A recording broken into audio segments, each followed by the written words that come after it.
नमस्कार, कंज्यूमर अड्डा में आपका स्वागत है। आपके साथ मैं हूं विपिन भट्ट और आज हम कह रहे हैं कि सस्ते घर का टाइम क्या अब ओवर हो गया है।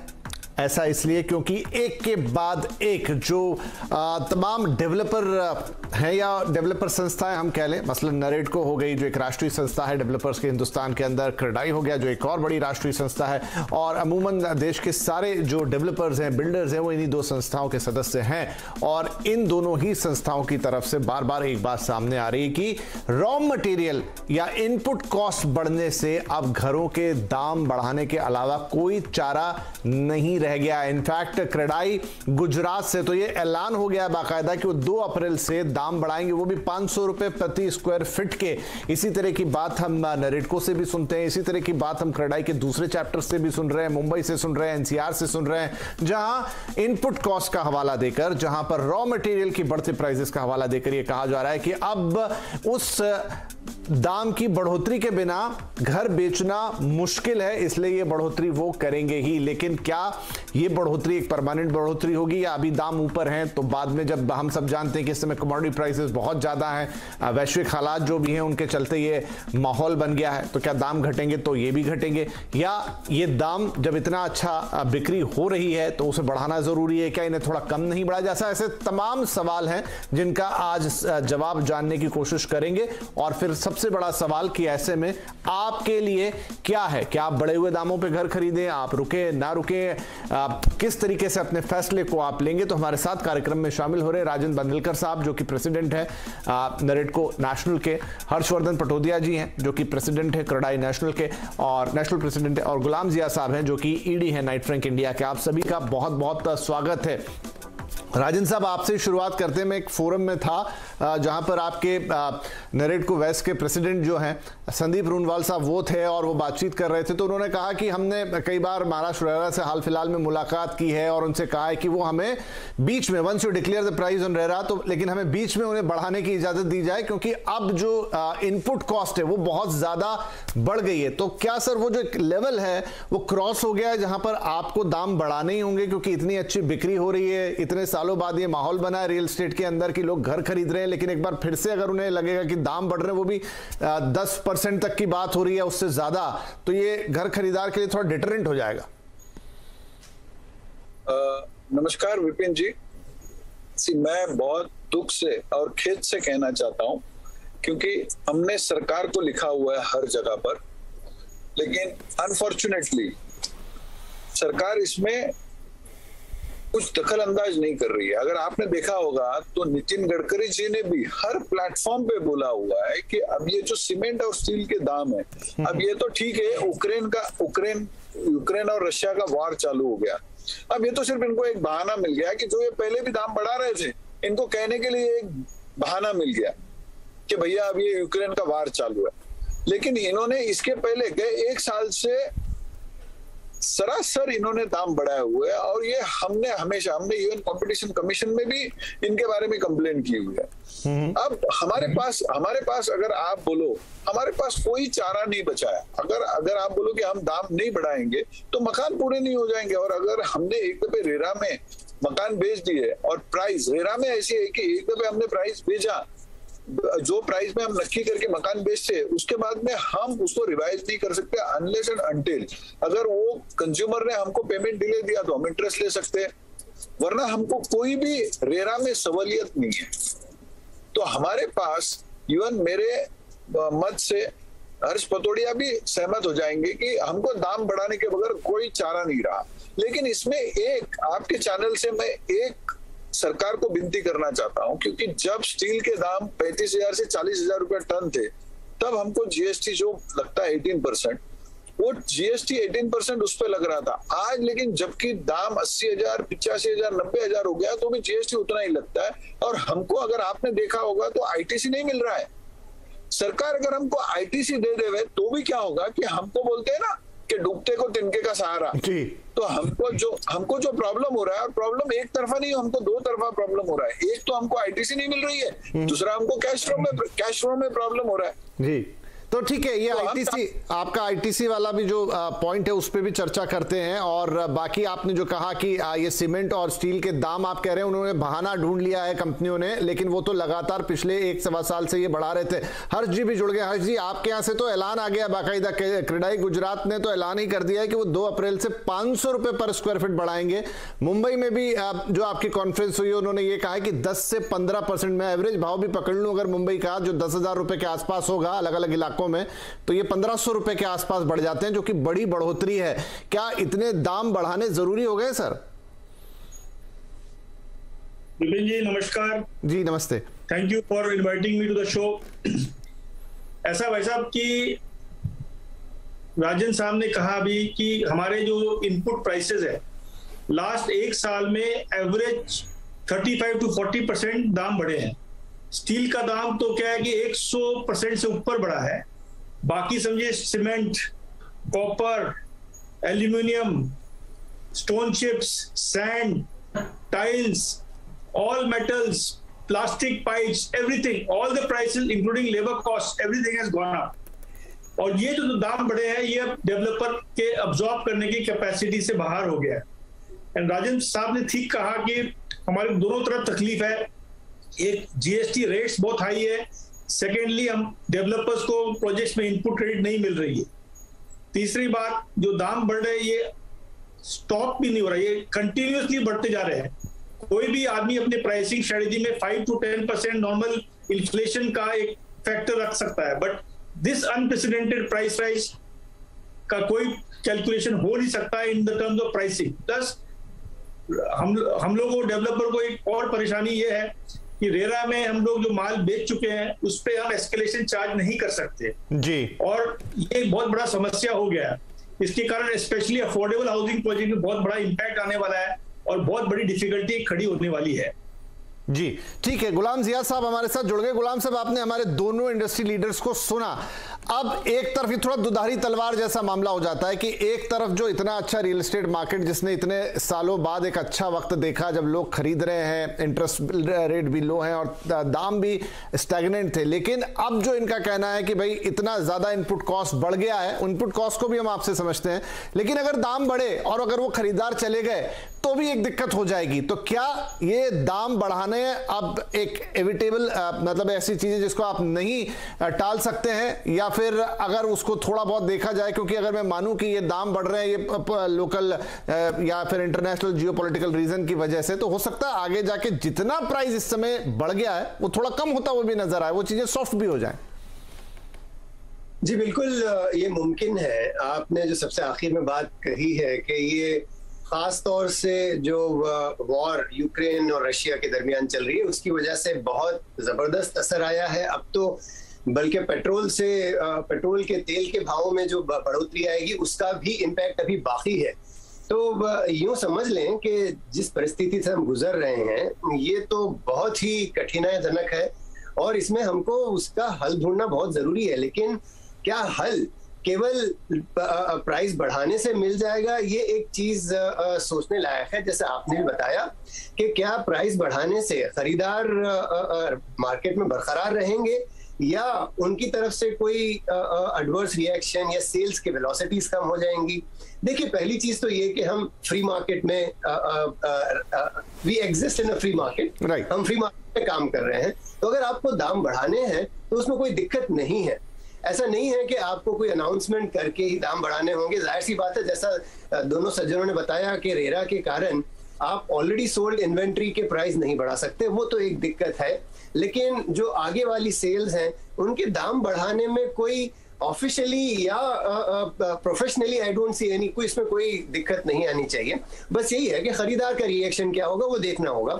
और फ्री मार्केट में तो ये होता ही है, आपने दाम बढ़ाया, अगर खरीदार बरकरार है तो आप और बढ़ाने का सोच सकते हो। लेकिन ये एक रिस्क है जो डेवलपर अपने तौर पे लेने जा रहे हैं। एक ही चीज जो चूंकि आपने पहले भी कहा है कि आईटीसी को बाद में डिस्कस करते हैं, वो एक चीज है जिस पर शायद गवर्नमेंट गौर कर सकती है। लेकिन उसके अलावा बार बार मैं कह रहा हूँ, फ्री मार्केट है, दाम बढ़ाइए और देखिए खरीदार मार्केट में बचते हैं या नहीं। जी, तो राजन साहब, क्या मतलब मैं भी यही सवाल का उत्तर आपसे जानना चाहूंगा कि चलिए आपने दाम बढ़ा दिए, लेकिन क्या आपको लगता है कि इससे अगर जो एक मोमेंटम था सेल के अंदर वो इंपैक्ट होना शुरू हो गया तो ये एक बूमरैंग ना हो जाए? विपिन जी, वो कहावत है, मरता क्या नहीं करता जी। आज क्या हुआ है कि आज आप देखो कि हमने सरकार के पास गए, हमने सरकार के हर जगह पर, स्टेट गवर्नमेंट बोलो, सेंट्रल गवर्नमेंट बोलो, हर डिपार्टमेंट में हर जगह पर गुहार लगाई। आप एक चीज अप्रिशिएट नहीं करते। मेरे दोस्त है गुलाम जिया सर, लेकिन उन्होंने ये चीज बताई, हालांकि मैं ज्यादा खुश होता अगर ये बताते कि गए 7 से 8 साल में दाम स्थिर है। आप अगर देखो रियल एस्टेट के दाम जितने स्थिर है उतना कोई भी स्थिर नहीं है। अगर आप कोई भी कमोडिटी का कंपेयर करो 2013-14 का दाम और 2022 का दाम, मैं आपको दावे के साथ कह सकता हूं कि रियल एस्टेट में कोई बढ़ोतरी नहीं हुई। तो सर गुलाम जिया साहब भी एग्री करेंगे और मैं भी करूंगा। ये तो बात फैक्ट है कि पिछले 7-8 सालों से दामों में वो मूवमेंट आया ही नहीं। लेकिन अगर अभी आता है, जब आप लोगों के सेल्स फिगर बढ़िया हैं, इंटरेस्ट रेट इस समय एक बढ़िया जगह पे खड़ा और अच्छा मोमेंटम और अच्छी वेलोसिटी है, तो क्या वो रिस्क अभी बनता है? आपने जैसे कहा कि मरता क्या ना करता, आपके पास कोई रास्ता नहीं बचा। सर इसका रीजन है, हमने दाम यूनिफाइडली, हमने दाम बढ़ाने के पहले हम गए 1 साल से सरकार के पास गुहार लगा रहे थे, क्योंकि हमने एज एन एसोसिएशन ही हमने लोगों को बताया था कि भाई आप देखो सेल्स हो रही है, सेल्स इज जैसे बोलते हैं ना कि फिल्म डिवीजन में बोलते हैं कि एंटरटेनमेंट, ऐसे हमने रियल एस्टेट में बोला है कि अगर आपको इंडस्ट्री में टिके रहना है, अगर इंडस्ट्री में सक्सेसफुल रहना है, तो अपने को सिर्फ एक ही मंत्र है, सेल्स। ये मैंने काफी टाइम बोला हुआ है। हमने लोगों को रिक्वेस्ट किया था, कन्विंस किया था, और मैं तहे दिल से हमारे सारे डेवलपर की शुक्रिया अदा करना चाहता हूं कि उन्होंने जो भी कॉस्ट इन्फ्लेशन था उन्होंने खुद की तरफ लिया। अगर आप देखो तो कि हमारी प्रॉफिट मार्जिन अब सिंगल डिजिट के नीचे आ गई। अगर अभी हम लोग दाम नहीं बढ़ाए तो हम बिल्डिंग ही नहीं पूरा कर पाएंगे। अगर हम बिल्डिंग नहीं पूरा करेंगे तो उसमें रेरा का जो इम्पैक्ट है वो आपने सब जगह देखा हुआ है।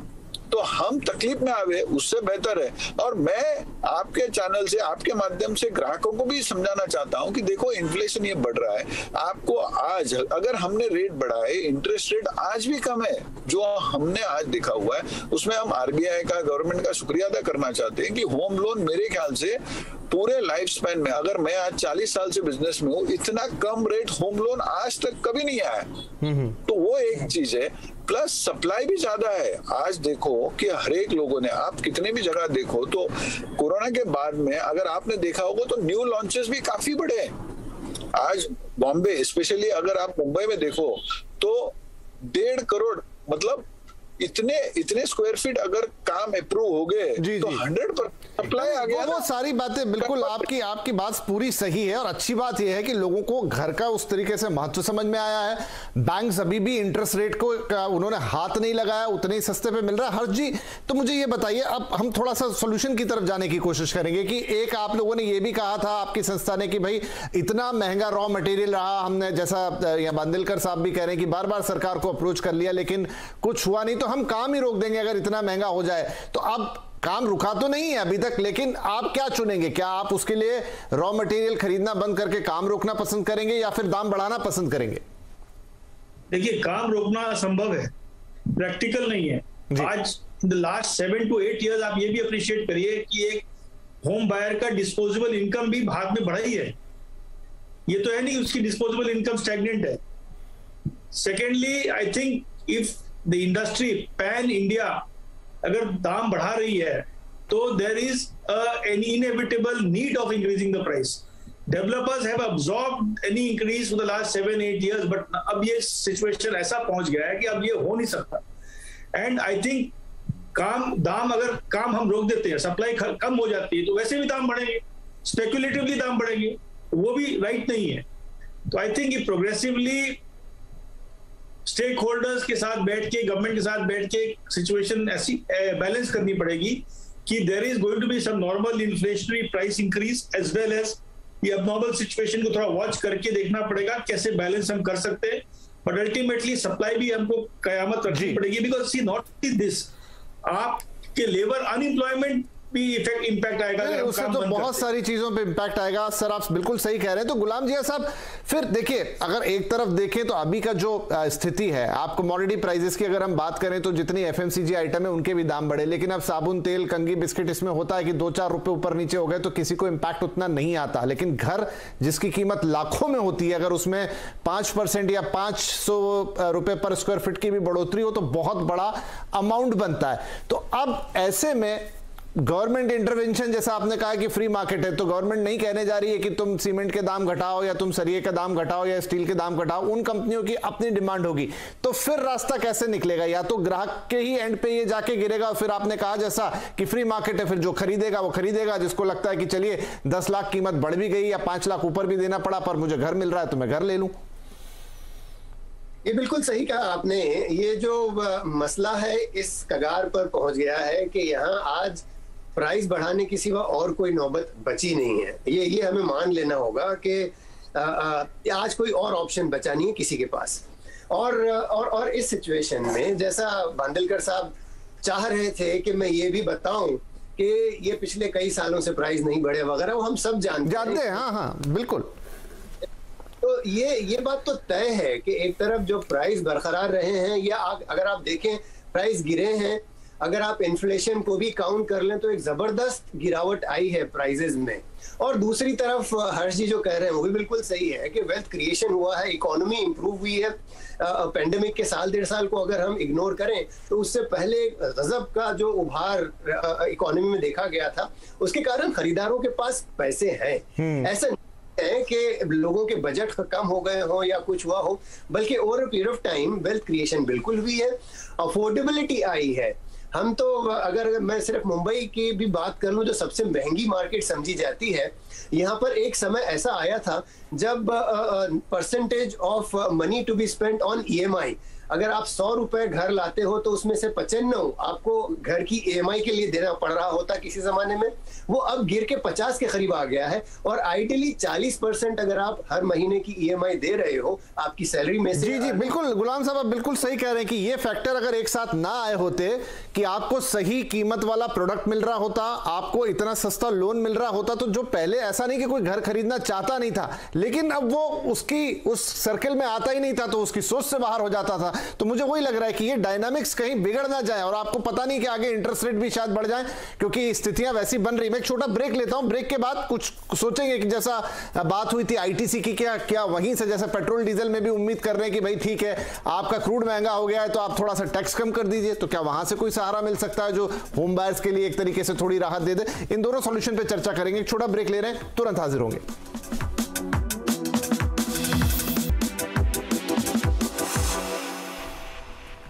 Welcome back. कंज्यूमर अड्डा में बात हो रही कि सस्ते घरों का टाइम ओवर, क्योंकि तमाम डेवलपर संस्थाएं अब ये कह रही कि उनके पास घरों की कीमत बढ़ाने के अलावा कोई चारा बचा नहीं है, क्योंकि इनपुट कॉस्ट इस हद तक बढ़ चुकी है। सरिया, ईंट, सीमेंट सब इतना महंगा हो गया है कि अब सिवाय दाम बढ़ाने के अलावा उनको कुछ सोचता नहीं है कि दूसरा क्या उपाय हो सकता है, अदरवाइज उनके लिए बिजनेस करना मुश्किल होगा।